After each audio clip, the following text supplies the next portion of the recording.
Boa noite, gente.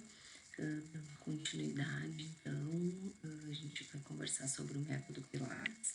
É um método que eu nem preciso apresentar, tenho certeza, né? Porque todos vocês já escutaram falar, ou praticam, ou até mesmo já fizeram algum curso de formação.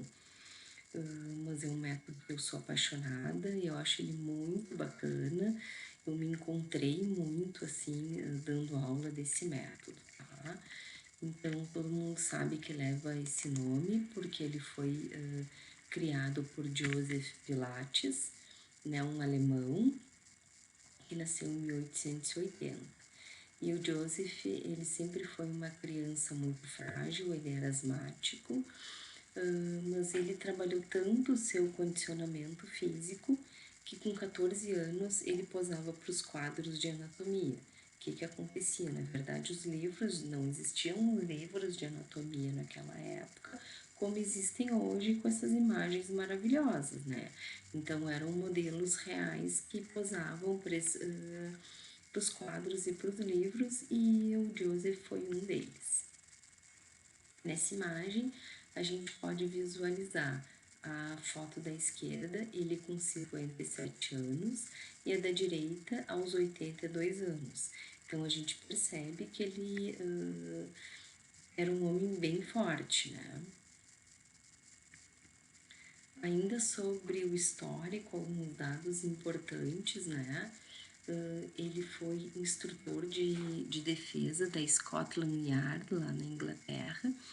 E como é que começou, né? Com a Primeira Guerra Mundial, ele foi mandado para a Ilha de Man, que é uma ilha lá na Inglaterra, onde ele começou a trabalhar com os exilados e os mutilados da guerra, tá? O que ele fez? Ele utilizou as molas das camas hospitalares, né? Antigamente era comum assim, não só hospitalares, mas as camas tinham molas, e ele adaptou, como a gente pode ver ali na figura, nas camas, para que esses exilados e mutilados se exercitassem, tá? Claro que mais tarde isso foi uma inspiração assim para os seus equipamentos.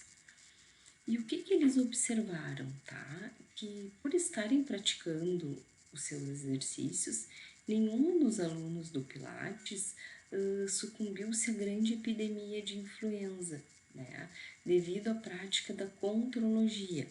Naquela época, o Pilates ele não chamava o seu método de Pilates, ele chamava de contrologia, tá?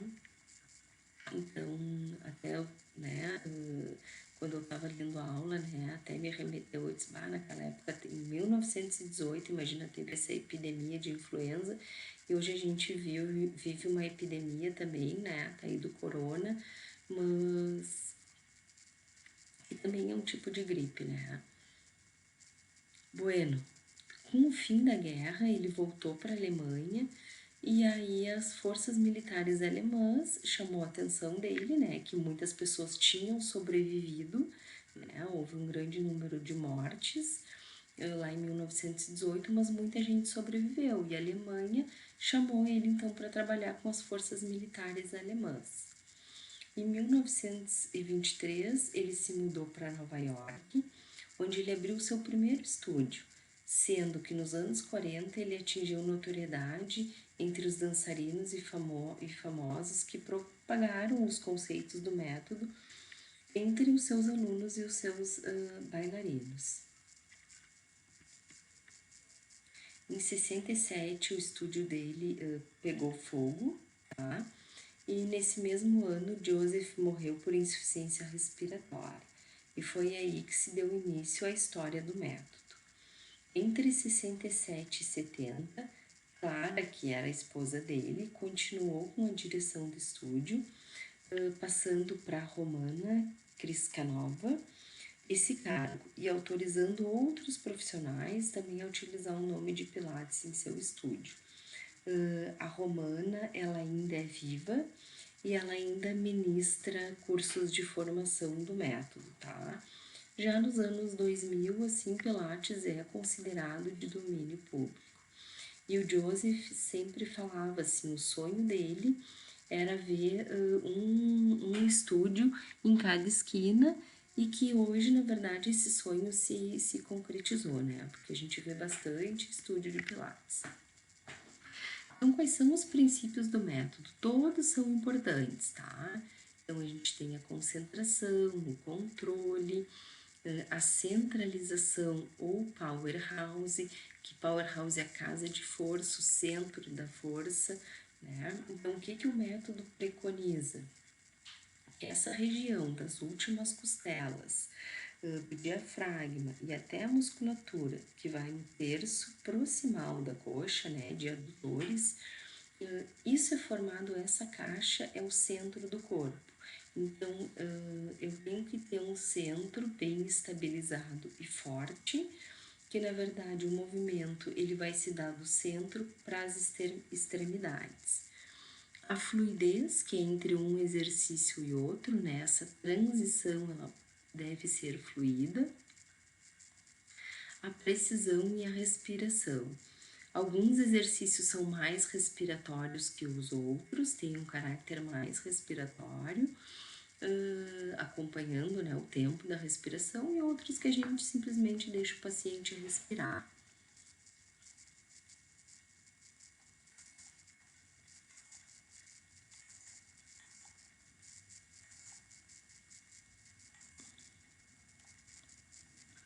Alguns equipamentos, então, os aparelhos, né, que a gente tem o Cadillac, a Wunda Chair, o Leder Barrels, que é o barril, o Reformer, o Wall Unit, que na verdade a Wall Unit é como se fosse um Cadillac cortado, tá?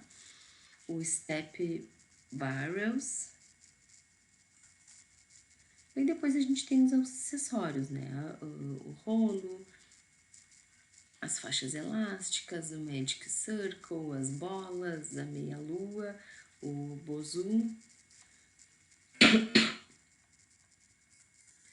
Aqui só uma foto assim de um estúdio, tá?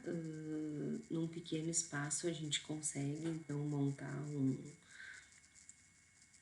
o nosso estúdio. O custo médio de um estúdio, né, básico, por exemplo, da MetaLife é R$14.000.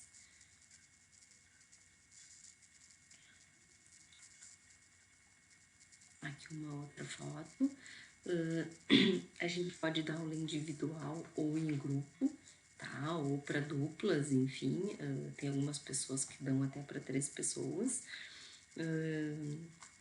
Eu já acho muita gente, né? O ideal, a aula é individual, no máximo em dupla. E aí é uma particularidade minha, acho que quando a aula é em dupla, o bacana é tu ter sempre 2 equipamentos, né? Se tu vai colocar 2 pacientes ou 2 clientes, é legal que tu tenha 2 reformers, um do lado do outro, para eles irem fazendo o mesmo exercício, né?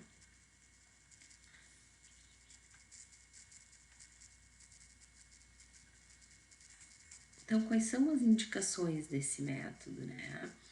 O principal deles, né, é corrigir a postura. Quando eu busco um alinhamento, quando eu busco simetria, desenvolver flexibilidade e o equilíbrio. A gente trabalha, tem um ganho imenso assim em flexibilidade, tem bastante artigo publicado, eu acho que é o que mais tem, né, em flexibilidade, usando testes de flexibilidade de terceiro dedo ao solo ou de banco de Wells e mensurando a flexibilidade antes e após primeira, terceira, enfim, quinta sessão, os pacientes ganham bastante. Estimular a consciência corporal e a coordenação motora, aumentar a força muscular, melhorar a capacidade cardiorrespiratória, aliviar problemas relacionados ao estresse, diminuindo a tensão, diminuindo a fadiga.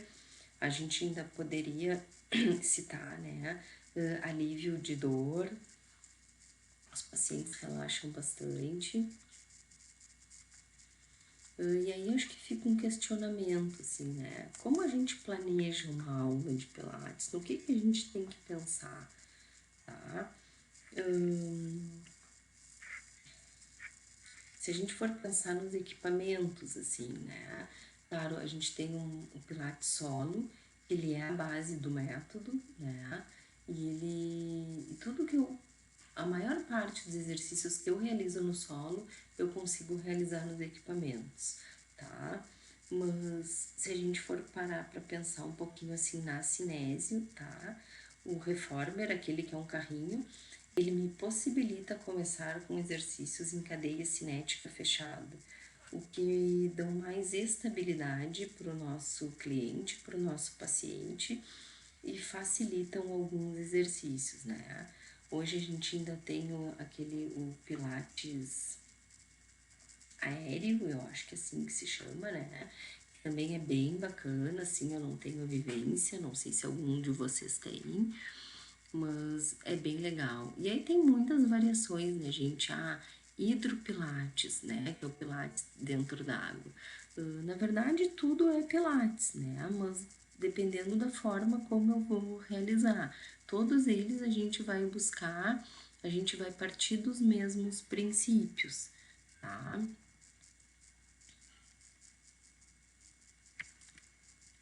E uma frase que eu acho bem bacana dele, né? Que se aos 30 anos você está sem flexibilidade, fora de forma, você é um velho. E se aos 60 você é flexível e forte, você é um jovem.